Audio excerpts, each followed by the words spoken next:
Ang awit 92, kung ang inyong Biblia ay katulad ng aking Biblia na mayroong superscription sa ibabaw, ay may nakalagay na isang awit para sa Sabat. Ito lamang ang aking nakita na kabanata ng awit na talagang tumutukoy sa isang araw.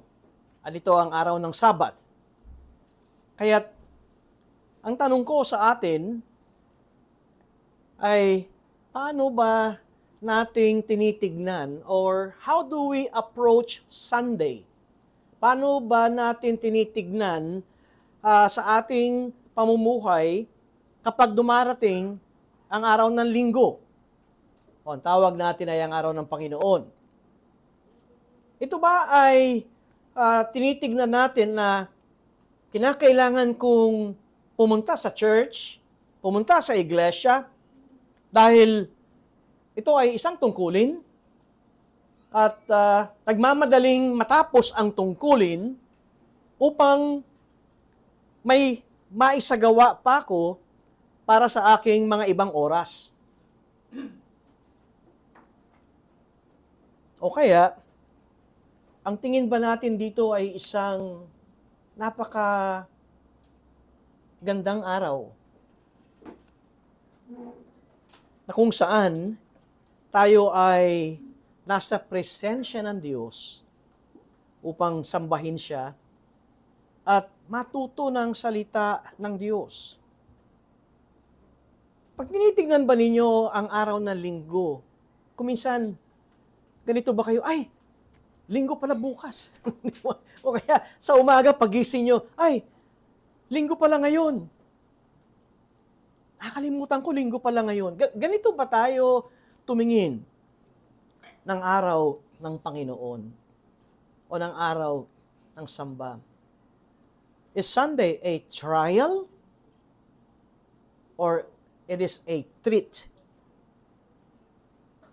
Is it a delight or a heavy and deadly duty? Kuminsan ganito tayo tumingin, tungkulin eh. Kaya nga,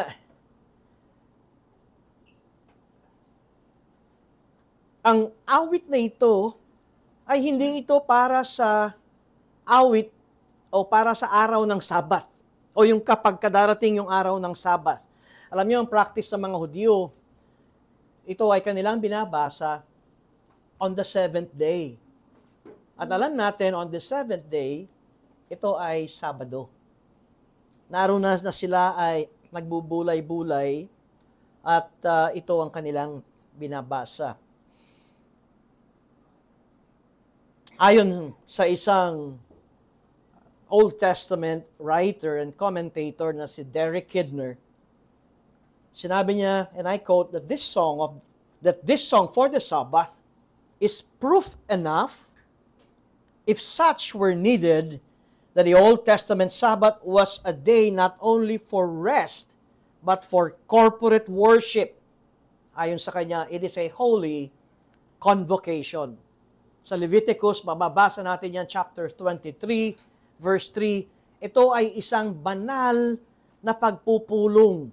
Ganito tignan ng mga Israelita kapag dumarating ang araw ng Sabat. And it was intended to be a delight rather than a burden. Ang mga rabbi ang siyang nagbigay ng pabigat ng araw ng Sabat. At ito ang tinuwid ng Panginoong Jesucristo, kung kaya't matandaan nyo nung sinabi ng Panginoong Jesucristo that Sabbath was made for man, not man for the Sabbath. And so, the Lord's Day, Sunday, should be a time for thanksgiving and joyful celebration.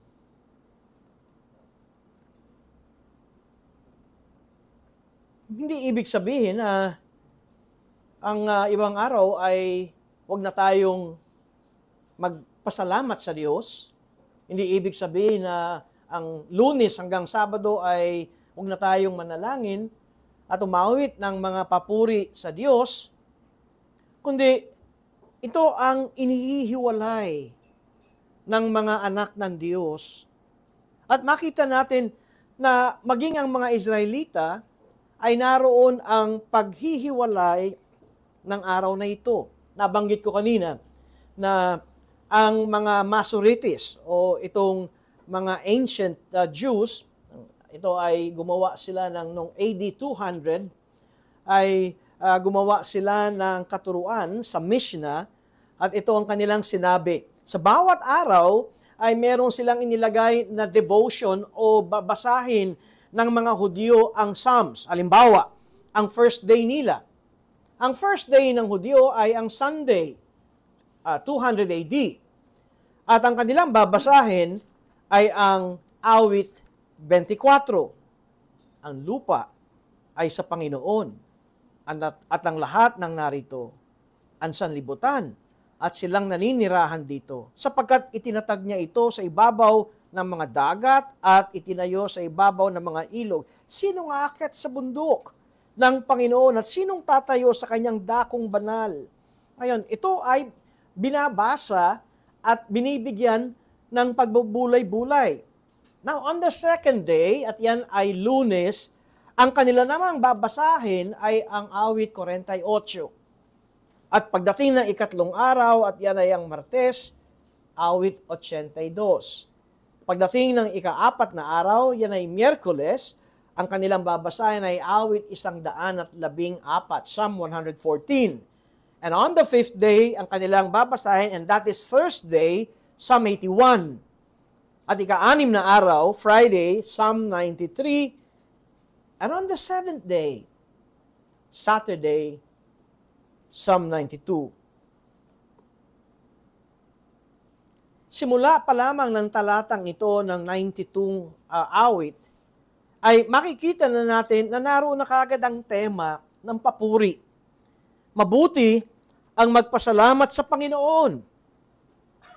Ang umawit ng mga papuri sa iyong pangalan o kataas-taasan. It is good, mabuti. Mabuti ang magpuri sa Panginoon. It is good to praise the Lord. It is good to make music to your name, O Most High. Bakit mabuti?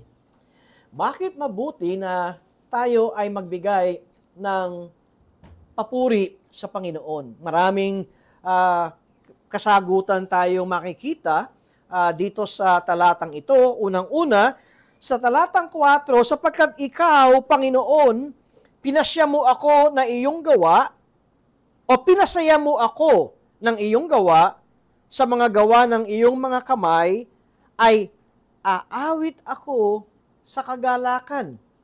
Unang-una, ay naroong kapag nakita natin ang mga gawa ng Panginoon, ito ay nag-uudyok na ang mananamba sa Diyos ay mapupuno ng pagsamba at papuri sa Panginoon. At dito ay isang bagay na makita natin, ang samba, worship, is to be good. Ang pagsamba sa Diyos ay mabuti. Dahil tignan natin ang kalikasan.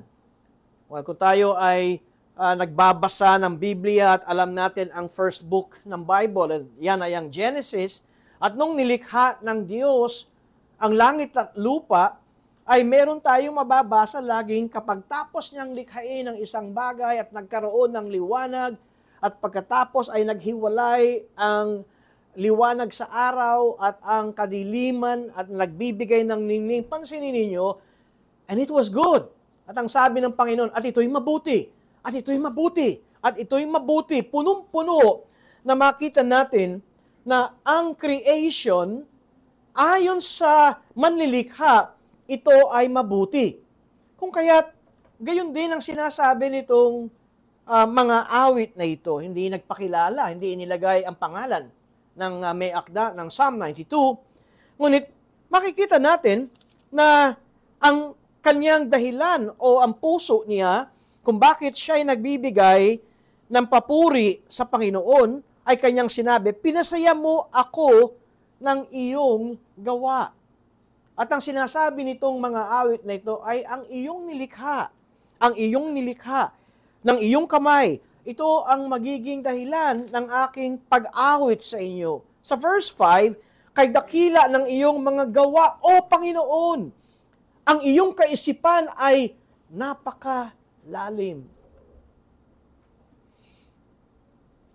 Isang araw, nung ako ay nanonood ng isang biography, pero ito ay sa isang film, hinahangaan ng mga tao, itong hanggang sa ngayon ay isang napakagaling na saxophonist at ang dami niyang pinagdaanan na genre ng music at mas siya'y kilala na isang jazz saxophonist.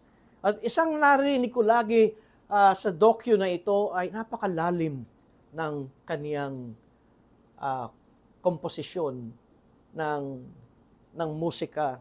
Kapag siya'y nagkakatha, ang sinasabi, it was too deep, it was very deep. At kung minsan, ay ganito rin tayo. Makakapakinig tayo ng mga tao nagsasalita at sinasabi natin, napakalalim ng kanyang mga sinasabi. Heto, mababasa natin na ang sinasabi ng mga awit na ito, when he speaks of the created works of God, ang kanyang nagiging attitude at bunga nito ay magbigay ng papuri at sumamba sa Diyos. Si Charles Spurgeon ay merong ganitong sinabi, that to praise God is good ethically. Yun ang unang-una niyang sinabi. For it is the Lord's right.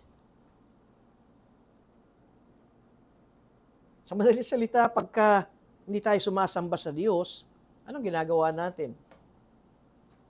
Ating nilalabag ang karapatan ng Diyos. May mga tao talagang hanggang sa ngayon ang gusto nila, ipabayaan mo ko. Buhay ko to.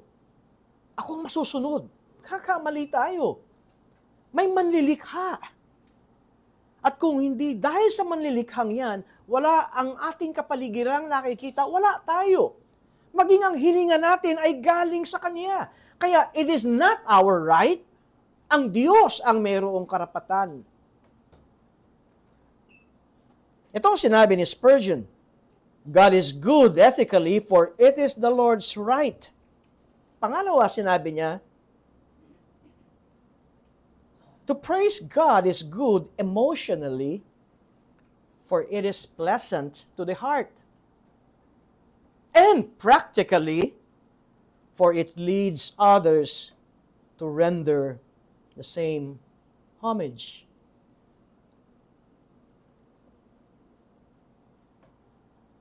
Ethically, emotionally, and practically.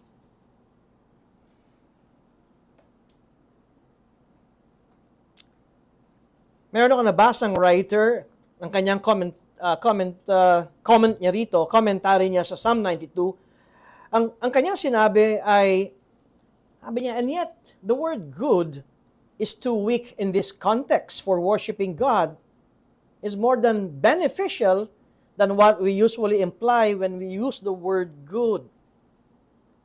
At ang sabi niya, para sa kanya, ay it is delightful. At yun ang aking sermon title. Si Martin Luther, ang sabi niya, to worship the Lord is precious. At maraming beses nababanggit ito ni Martin Luther na umawit ng salmo at naroon ang kanyang encouragement na ang kanyang mga kasama, fellow believers, at ang mga disciples ay umawit ng salmo. At ito ang kanyang sinabi, come, let us sing a psalm and drive away the devil. Yung sikat na kinatha ni Martin Luther na a mighty fortress is our God. Kailan ba niya, ano ang dahilan kung bakit niya ito kinatha? 4 na dahilan ang aking nakita sa kasaysayan, pero isa lamang ang umiikot na dahilan nung ito ay kanyang kinatha. Ito ay nang kapag siya haharap sa paghamon sa kanyang pananampalataya, o ito ay kapag inuusig ang siya, kapag siya ay inuusig, tandaan natin kung babanggain niya ang Romano Katoliko noon, ay wala siyang kalaban-laban. Kaya ang A Mighty Fortress is Our God ang nakapagpapalakas ng kaniyang pagtitiwala sa Diyos. Katunayan, ito ay tinawag na battle song ng mga reformers nung kapanahonang iyon. A mighty fortress is our God. Kaya ang point ni Martin Luther, worshiping God is a glorious, splendid, delightful, and most reasonable thing to do.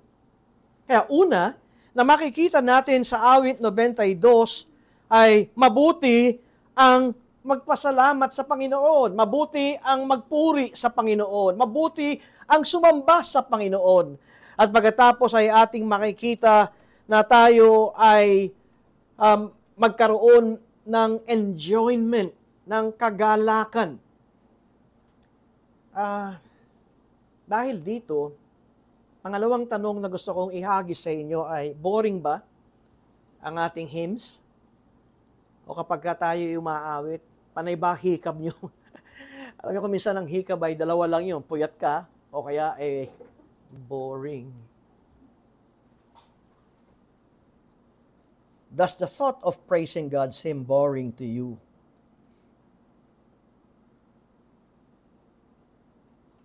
Alam niyo ba kung bakit tayo tao? Ito ay isang tanong. Bakit tayo nabubuhay? Bakit tayo tao? Bakit tayo humihinga? Bakit tayo narito sa mundong ito? Ito ang sinabi ng Westminster Shorter Catechism. What is the chief end of man? What is the chief end of man? Ang sagot, man's chief end is to glorify God and to enjoy Him forever. Alam niyo, hindi lamang yung pagsamba sa Diyos at pag-awit ng papuri ang nakikita natin dito. Ang nakikita rin natin dito ay yung ating kagalakan, yung ating enjoyment of God ay importante. Alam niyo kung bakit?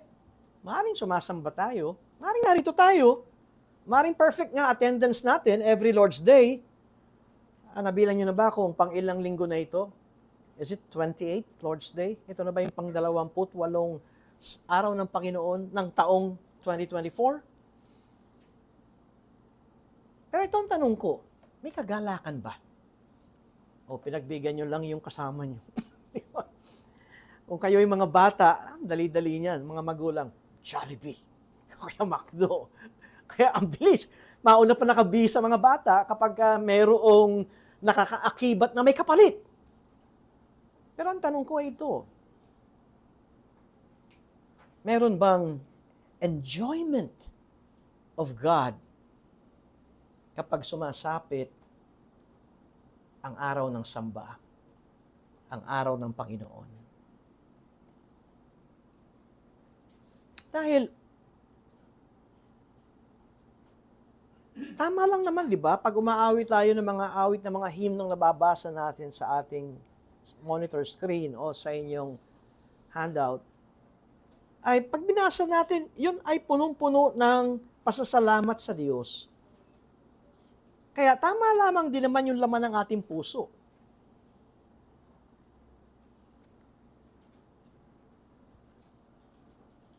Merong isang dati kong kakilala na laging natutulog lang sa kanto ng aming kalye.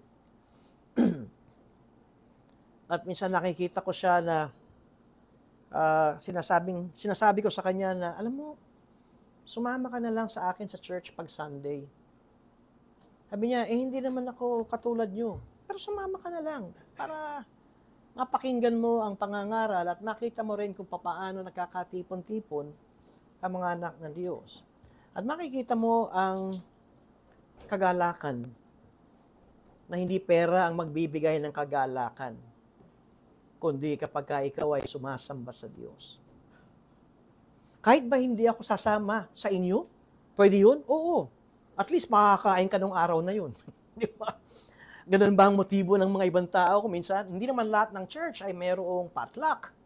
Salamat sa RGBC ay meron tayo kada araw ng Panginoon. At least, sabi ko, hindi ka magugutom ng araw ng linggo. Pero wag ganun ang ating motibo kapag tayo ay pumupunta sa araw ng samba sa isang lokal na iglesia na mayroong tayong makukuha. Kundi kagalakan sa Diyos ang dahilan. Kung hindi ganito ang ating nararamdaman at kung minsan ay binibilangan natin yung haba ng oras ng sermon ni Pastor, well, doon sa bago, average ko ay 50 minutes to 1 hour preaching. At kung minsan ay nagmamadali na pagtapos dahil may lakad pa. And so, what is that? Yan ay isang boring service? Or is it a delight na gusto mong manahimik at umupo at pagbulay-bulayin ang mga narinig mong pangangaral at mga awitin na ating inawit? Ngayon, kung otherwise, kung hindi ganito ang ating pakiramdam na minamadali natin na matapos dahil may susunod ka pang agenda sa iyong buhay, well, is it because you do not know God much at all? Ito ba ang dahilan? Hindi mo talaga kilala ang Diyos. Dahil makikita natin sa Biblia, lalo na sa awit, na ating serye sa umaga, ay ang mga nagbibigay ng papuri at kagalakan sa Panginoon, sila ang mayroong enjoyment dahil kilala nila ang kanilang manlilikha. Kilala nila ang Diyos.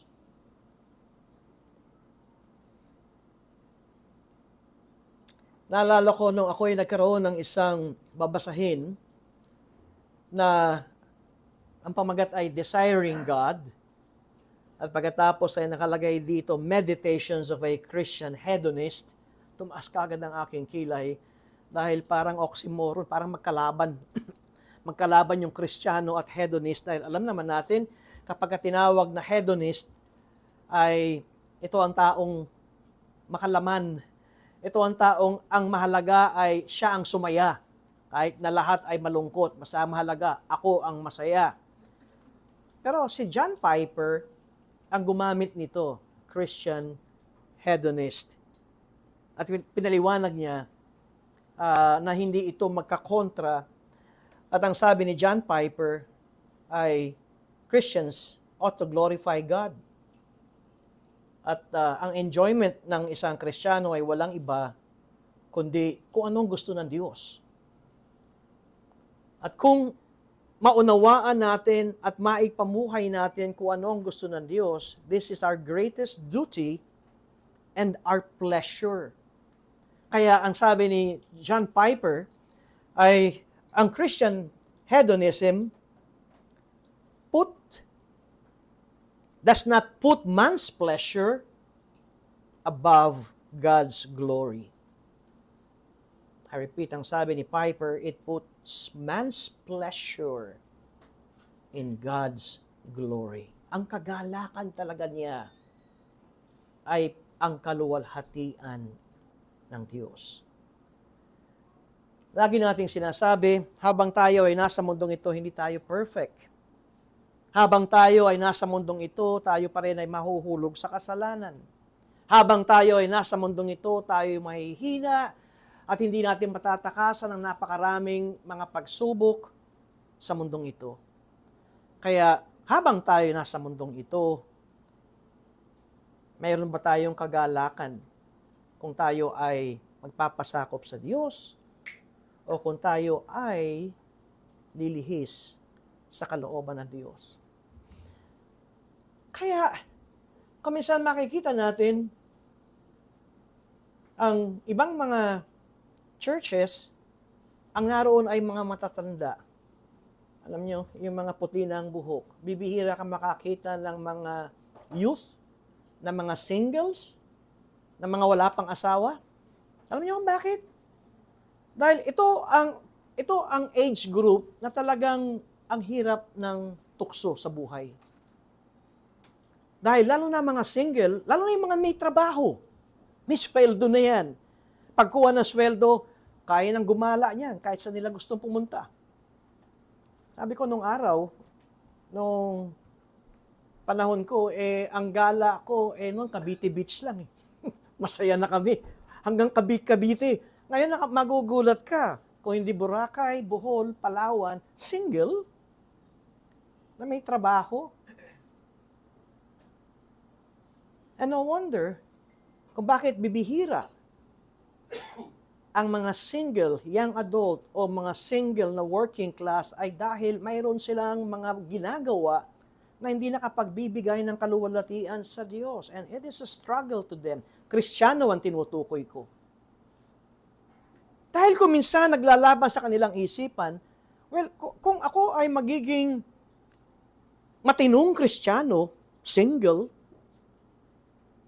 di ba parang boring? No. The reason kung bakit sinasabi natin boring is because we do not know God.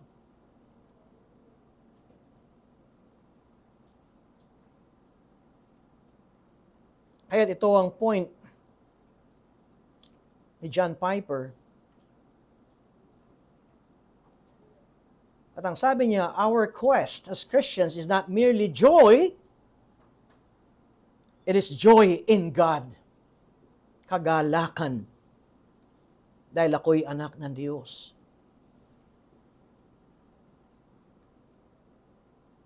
At kung minsan, ito ang hinahabol ng mga tao, we pursue joy. Pero hindi ito ang point. We pursue joy in God. Rather than sinasabi natin, we pursue God. Pero kung ikaw ay sumusunod sa Diyos, itong tanong ko, may kagalakan ka ba? O parang laging bagsak ang iyong countenance, ang iyong muka dahil ang feeling mo ay ang hirap maging Christians. Ang hirap maging straight. Ang hirap maging honest. Ang totoo, pag nakita natin ang tekstong ito, the enjoyment of God and the glorification of God are one.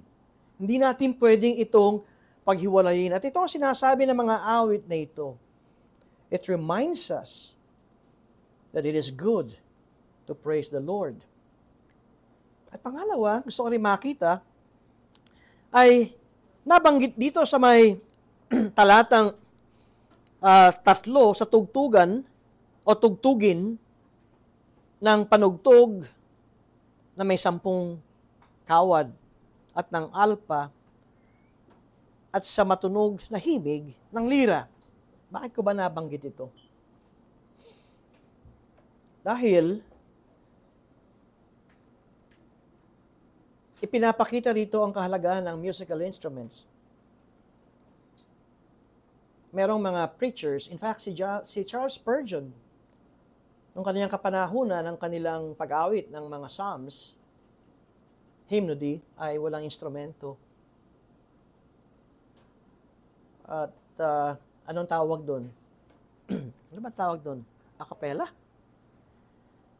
Ako'y naka-attend ng isang worship service na talagang walang instrumento. Kaya bawal ang sintonadong worship leader. Kasi yun ang susundan mo. Tayo ay sanay sa merong, kahit na wala tayo musician, at least meron tayong electronic na accompaniment. Pero si Spurgeon, ang kanyang sinusunod ay ang sinasabi ni John Calvin. Na ang hymns should be that holy and glorious na hindi dapat naapektuhan ng musical instruments. Well, I beg to differ sa dalawang taong ito, bagamat sila ay ginagalang ko pagdating sa doctrine ng soteriology o ng kanilang kaligtasan. Because how would they explain Psalm 92 na naroon ang malakas sa tugtugan? At merong isang commentator na nagsabing, okay lang yan sa Old Testament dahil yan ay para sa mga Hudyo lamang. Para lamang yan sa mga Israelita. Dahil pagdating sa New Testament, yung gawa ni Kristo ay superseded, nalampasan ang mga tugtugan sa matandang tipan. Kaya't now we are under the new covenant, kung kaya't ang ating mga awitan at mga hymno ay walang ibang halo na makakadagdag ng impluensya sa ating musika. Or, ang paliwanag ng iba, kung bakit mayroong musical instrument, ito raw yung mga nabobore sa pag-awit. Kaya kailangan tinutulungan ng tempo para maging buhay ang kanilang pag-awit. Pero makita natin, hindi ito ang ating pinag-uusapan. Kung bakit naroon ang pagbibigay ng papuri sa Panginoon ay mababasa natin doon sa mga sumusunod na talata. It's because of the steadfast love of the Lord na sinasabing ang tapat, ang iyong tapat na pagsuyo at sa gabi ng katapatan mo, the steadfast love of the Lord or God's faithfulness. At pagkatapos ay ipinakikita na itong dahilan kung bakit hindi tayo hihinto at kung bakit tayo ay aawit ng may kagalakan, ng may kasiyahan. At pagkatapos doon sa may talatang 3, with musical instruments. Ano man ang sinasabi ng ating mga kagalang-galang na mga scholars about hindi paggamit ng musical instruments, ang aking point dito ay as long as naunawaan natin kung sino ang tuon ng ating pagsamba. As long na hindi nalulunod ang ating awitan ng musika, which kuminsan talaga nakalulungkot. Hindi mo na marinig ang hymno, hindi mo na marinig ang awitan, lunod na lunod sa musika. Pero it doesn't follow na dahil kuminsan ay talagang hindi na control na malakas ang musika, ay ating tatanggalin ang musical instruments. At alam naman natin, ang mahalaga rito ay ang pagsambang may kagalakan sa Diyos. Verses 5 to 9. Kay dakila ng iyong mga gawa, O Panginoon, ang iyong kaisipan ay napakalalim. Ang taong mapurul ay hindi makakaalam. Hindi ito mauunawaan ng hangal. Bagaman parang damo na ang masama ay lumilitaw at umuunlad ang mga gumagawa ng kasamaan. Sila'y nakatalaga sa pagkawasak magpakailanman. Ngunit ikaw, O Panginoon, ay mataas magpakailanman. Sapagkat, O Panginoon, ang mga kaaway mo, sapagkat malilipol ang mga kaaway mo, lahat ng mga gumagawa ng kasamaan ay mga ngalat. Ang isang bagay na kahit na gaano katindi ang ating mga pinagdadaanan, naway makita natin ang dahilan na hindi tayo maapektuhan ng mga sirkumstansya ng ating buhay dahil doon sa may talatang 8, ngunit ikaw, O Panginoon, ay mataas magpakailan paman. At dito sa aking binasa mga talata ay makikita natin ang mga dahilan kung bakit naroon ang pagsamba sa Diyos. At ipinapakita rin dito ang contrast, ang pagkakaiba ng mga hindi sumasamba sa Diyos. Tingnan ninyo itong tinutukoy na ito. Dalawang bagay ang ipinapakita ng mga taong kung bakit hindi sila sumasamba sa Diyos. Ang unang-una, sa English Bible, ang tawag sa kanila ay foolish, ang ibang salin ay senseless, ang ibang salin ng Bible ay stupid. At kapag nakita natin senseless, foolish, and stupid, Ito ang mga tao na hindi sumasamba sa Diyos. Ito ang tawag sa kanila. Di ba? Yung nagsasabing walang Diyos, ano ang tawag sa kanila? Fool. Ang ibang salin ay stupid. Ang ibang salin ay senseless. Ang ibang salin ay walang isip. In fact, pag nakita natin ang literal meaning ng stupid man, ay para kang isang hayop. That you are like brute beast. Kaya nga minsan pag tinatawag na brute man, ang punto nito ay ang ugali niya at ang pag-iisip niya ay parang isang hayop.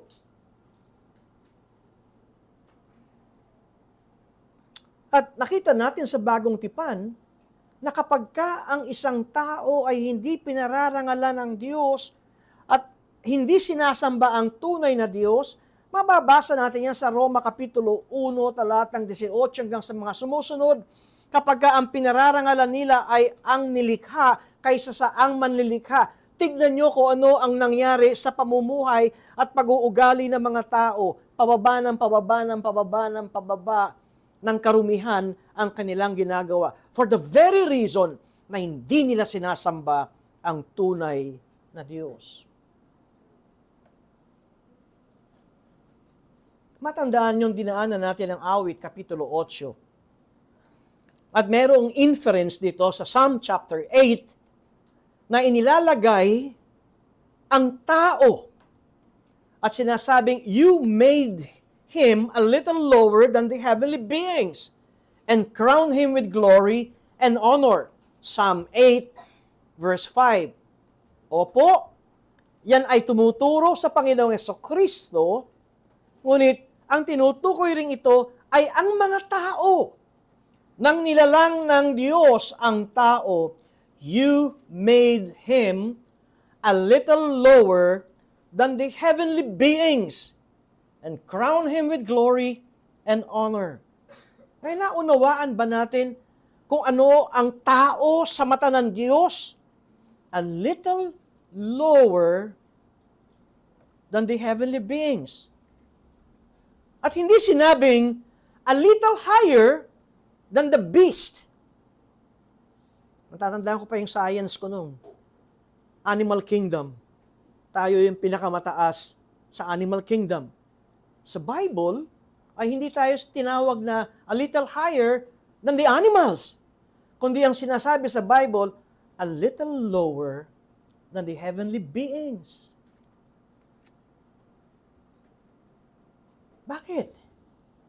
Dahil tayo nilikha ayon sa wangis at larawan ng Diyos. Kaya't tayo mga tao ay marapat lamang na laging nakatingin sa itaas sa ating manlilikha kaysa nakatingin sa lupa ng ang kaligayahan at kasiyahan ay panlupa lamang. Kaya't kung ang isang tao ay hindi makasamba at makatingin sa kanyang manlilikha, ito ang sinasabi ng banal na kasulatan. That he will begin to behave like an animal. Kung kaya't ang mga anak ay sinasaktan ng magulang. Ang mga anak ay nilalait at hindi ginagalang ang mga magulang. Saan kayo nakakitang matino na isipan na suntukin mo at saktan mo ang iyong magulang? Alam ko, gumagawa nun eh. Alam niyo ko, no? Aso. May alaga kaming aso eh, kaya alam ko eh. Pag lumaki na yung tuta, kakagatin at aawain na niya ang kanyang magulang. Nakita niyo yung point? Pero kung tayo ay may matinong isip at sumusunod sa salita ng Diyos, kailanman ay hindi natin gagawin yan. Sapagat maliwanag, galangin mo ang iyong ama at ina. At hindi sinabing kapag bata ka, hanggat buhay ka pa at hanggat buhay pa sila, galangin mo ang iyong ama at ina. Tanungin mo kung meron silang pagkain. Tanungin mo kung meron silang pambayad ng kuryente, pambayad sa tubig. Nadadalaw ba natin sila?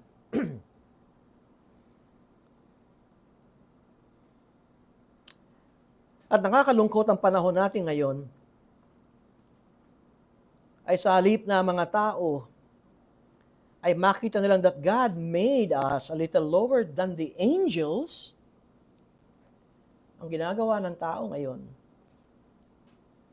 ay they're trying to get lower and lower and lower ever since. Kaya ipinapakita sa mga talatang ito ang kanilang buhay. That the wicked in their behavior ay parang mga hayop. Sa talatang 7, bagaman parang damo na ang masama ay lumilitaw at umuunlad, ang mga gumagawa ng kasamaan sila ay nakatalaga sa pagkawasak, magpakailanman. Ngunit ikaw, O Panginoon, ay mataas magpakailanman.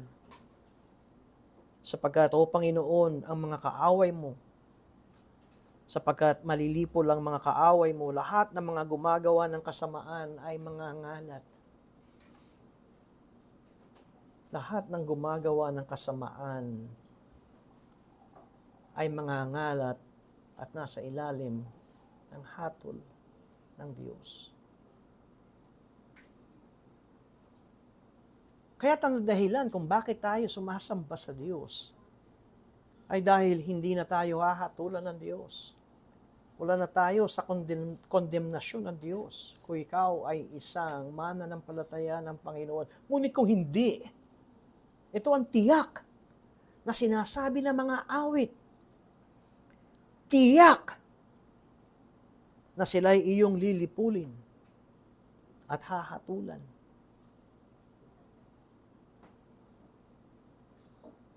And so the failure of the stupid, the failure of the fool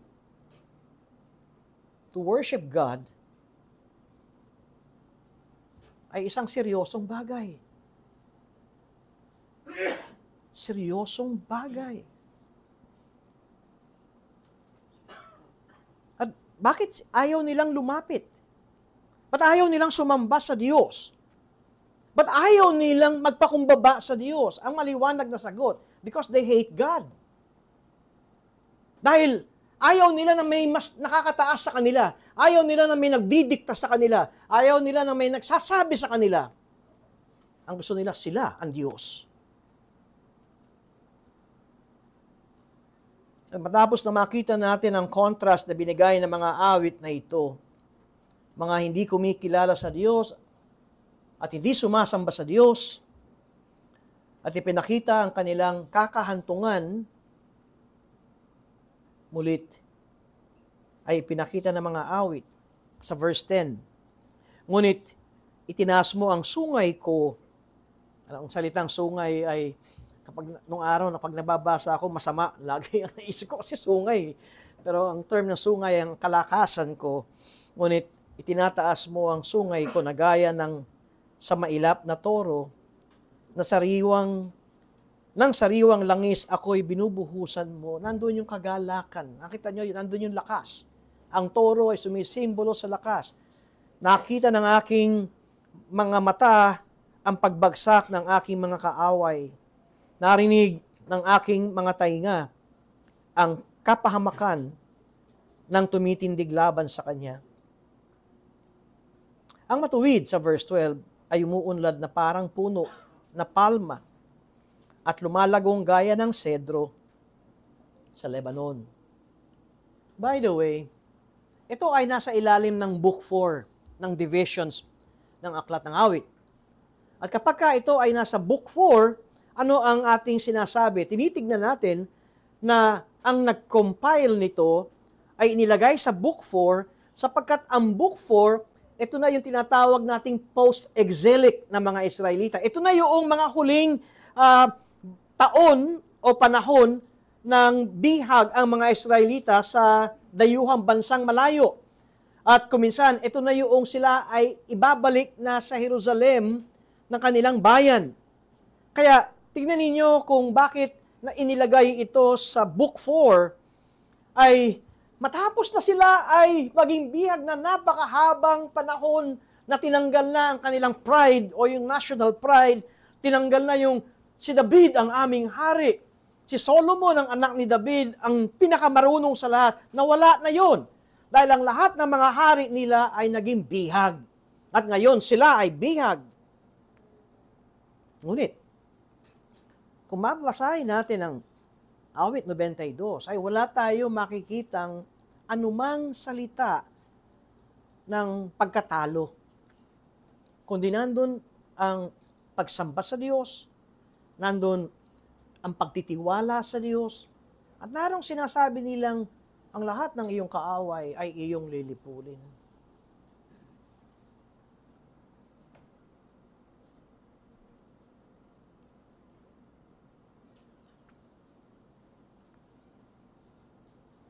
At sinabi sa verse 12, ang matuwid ay umuunlad na parang puno ng palma at lumalagong gaya ng cedros sa Lebanon.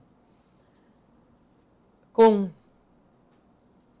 makita natin ang pagsasalarawan ng punong palma, palm tree, at cedar o cedar sa Lebanon, ito ang mga dalawang uri ng puno na tumatagal na mahigit 100 taon. Ito ang dalawang uri ng puno na tumataas na mahigit 100 feet high. At itong uri ng puno, katulad ng Lebanon, ang cedar,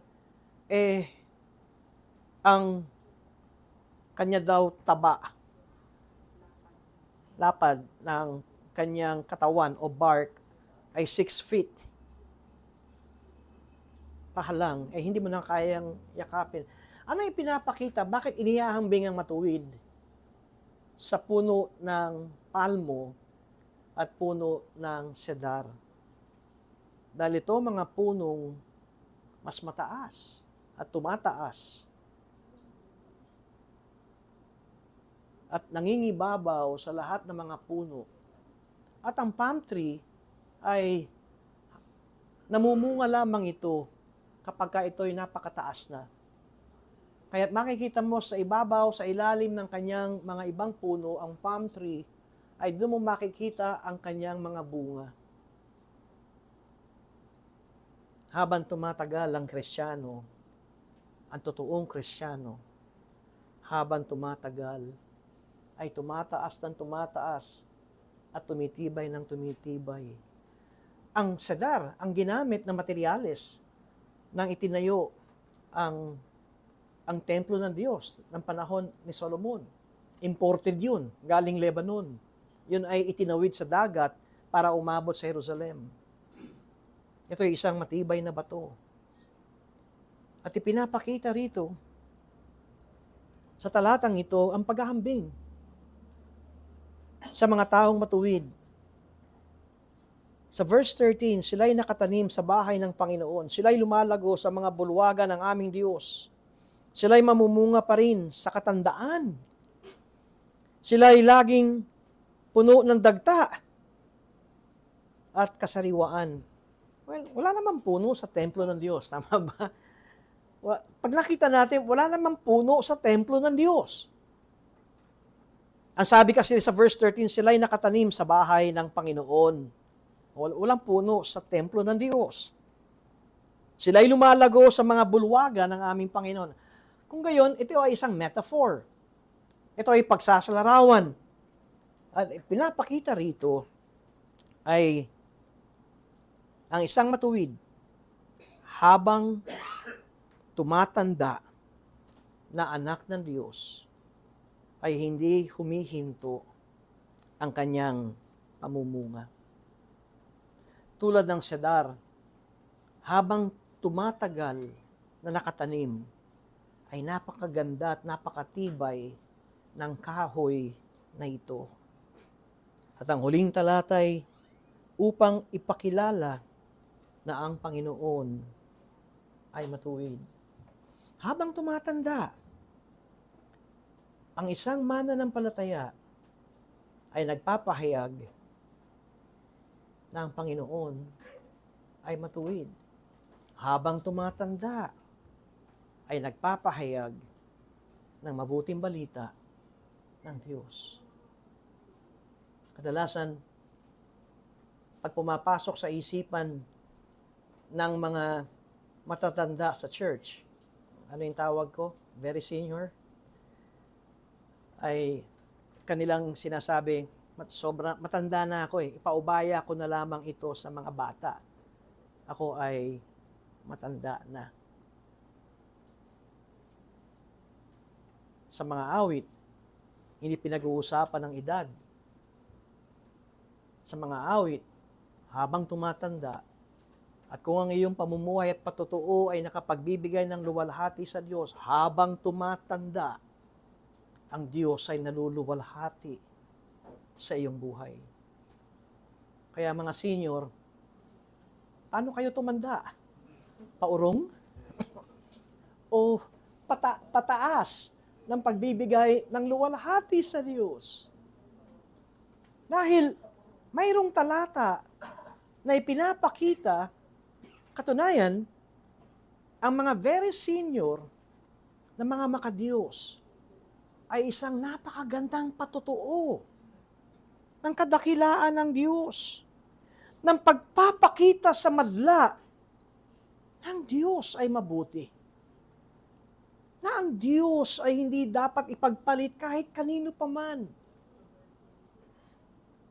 Naalala ko, dati natin naging preacher dito, na isang English,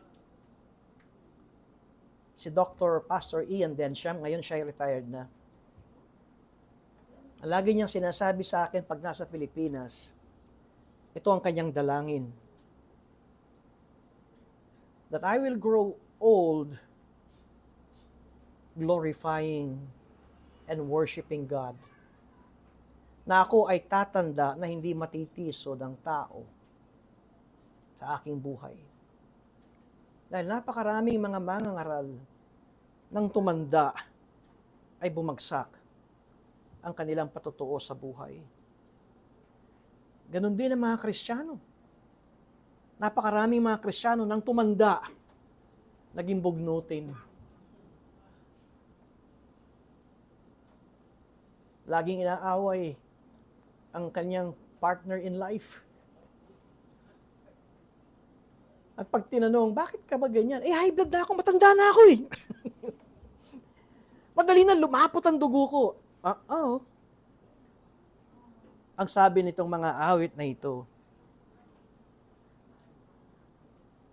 ang mga palmo, ang mga sedar, dahil yan ay tumatanda, alam nyo, 100 years old na puno, bata pa yan. Yan ang palmo at yan ang sedar. Ang average lifetime daw nila ay 200 years. At minsan may lumalagpas pa.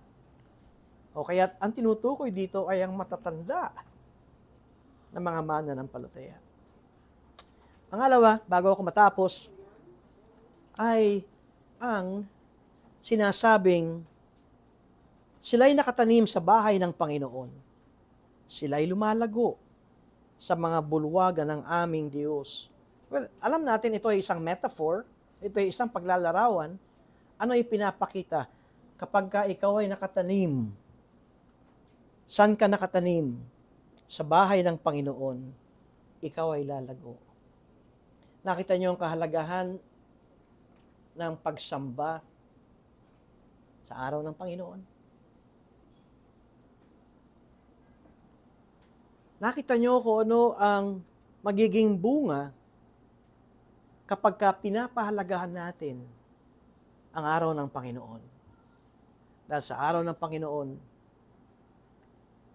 napasasaya ang ating puso't isipan. Napapataba ang ating kaalaman ng salita ng Diyos. Dahil ang nakikita natin sa Lord's Day ay ang pangangaral at pagtuturo ng salita ng Diyos at pag-awit ng mga makalangit na himno. Ang Lord's Day ay hindi lamang pansarili, dahil makita natin ang term ng mga Hudyo, it is a holy convocation. Ang ibig sabihin, ito ay banal na pagtitipon. It also builds our relationship amongst our brothers and sisters. Ang Kristiyano ay hindi mag-isa nakaupo at pagtapos, boom! Ang church life ay communal.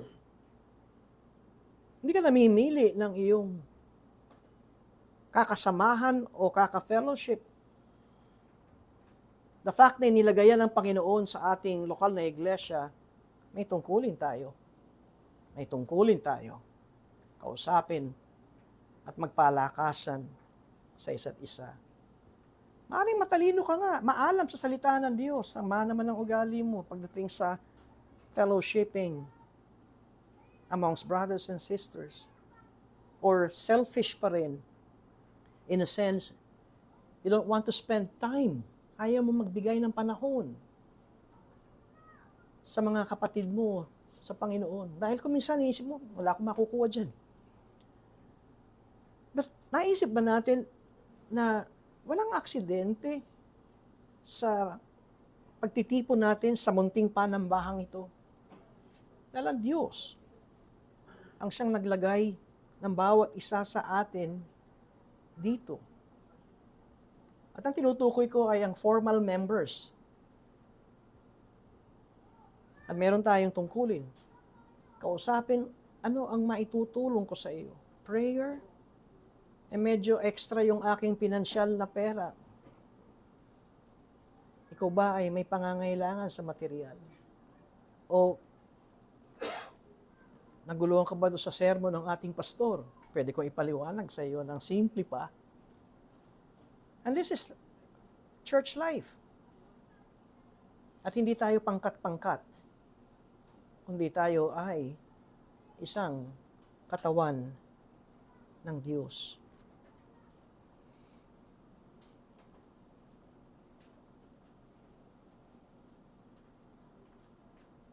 Nakita natin ang mga halimbawa ng mga taong hanggang sa huli nilang sandali,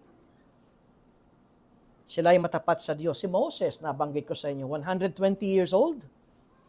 At ang sabi ng Deuteronomy chapter 34, hindi lumabo ang mata. Hindi nang hina ang kanyang katawan. Si Jacob, bagamat nang hina ang kanyang katawan, pero makita natin sa kanyang pagtanda ay naroon na lalo siyang tumibay sa tiwala niya sa Panginoon at nakita natin ang kanyang tiwala at pananampalataya sa Diyos. Si Jacob nung bata, magulang, pero nung siya'y tumanda, nakita niya kung papaano kumilos ang kamay ng Diyos. Ang dami niyang palpak sa buhay. Pero dahil siya'y tinawag ng Diyos, yung kanyang pagiging magulang, nakatapat siya nung kanyang binan na si Laban. May mga taong itatapat sa atin ng Panginoon para tayo magising. Si Joseph, na nakulong dahil sa bintang. Pero nung kaharap niya ang kanyang mga kapatid, ang sabi niya, "You intended to harm me, but God intended it for good." Kaya ba nating sabihin yan sa takbo ng haba ng buhay natin na walang aksidente sa buhay natin dahil kontrolado ito ng Diyos? Si Pablo, ang daming pinagdaanan na persecutions, ang daming pinagdaanan ng paghagupit. Ngunit, anong sinabi ni Pablo? Ang aking panlabas na katauhan is perishing, nabubulok, pero yung aking panloob ay tumitibay. At ang apostol na si Juan, kahit na nandoon sa Patmos at ginawang exile, ay punong-puno ng pagsamba at papuri sa Diyos. Ito ba ang ating magiging karanasan, mga kapatid? Kapag niloob ng Diyos na humaba ang ating buhay? O ikaw yung kabilang sa mga matatandang bugnutin na? Di ba lagi nating alam, huwag mo na kausapin yan, matanda na yan. Alam na ibig sabihin ng matanda na yan. Masungit na yan. Pero kung ikaw ay isang Kristiyano na tumitibay at lumalago, kabaligtaran ang dapat na makita sa iyo. Will you be able to praise God kapag tayo ay uugod-ugod na? Malaking encouragement na makita ang mga senior, very senior. Sila pa yung una nakaupo sa upuan sa panambahan. Hindi yung, ay, linggo pa lang ngayon. Kundi Sabado pa lang, you prepare for it. Because it is good to praise the Lord. At kung ikaw ay isang taong walang pagsunod at pagpapasakop sa Diyos, alam mo ang tawag ng psalmist ito, para kang damo. Berde ka ngayon, pero ang damo ay napakadaling mawala. Kaya isang paalala sa atin, huwag tayong humabol sa mga taong damo. Alam niyo, huwag tayong humabol sa mga taong walang Diyos. Huwag tayong makipag-alyansa sa mga taong, alam mo kung, kaya nga, pati sa mga Christians ay naroon ang kahalagahan ng, hindi ka namimili ng iyong magiging partner in life ng unbeliever. Dahil, ito ang mga taong hahatulan ng Diyos. At sabi ko nga kanina, ang lalong mas mahirap na challenge ay sa mga nagsisimula pa lang ng kanilang buhay. Kung minsan, ang tumitunog ay yung mga matatanda na, nadala na eh. Nakita na kung paano ituwid ng Diyos ang kanilang buhay. Pero nawa, ang mga very senior ang magbibigay sa mga young and restless na hindi nagbabago ang Diyos. Ang totoo, it is good to praise God. Ang totoo, it is a delight to worship God. It is a delight na ako ay maging bahagi ng araw ng Panginoon. Nalangin po tayo.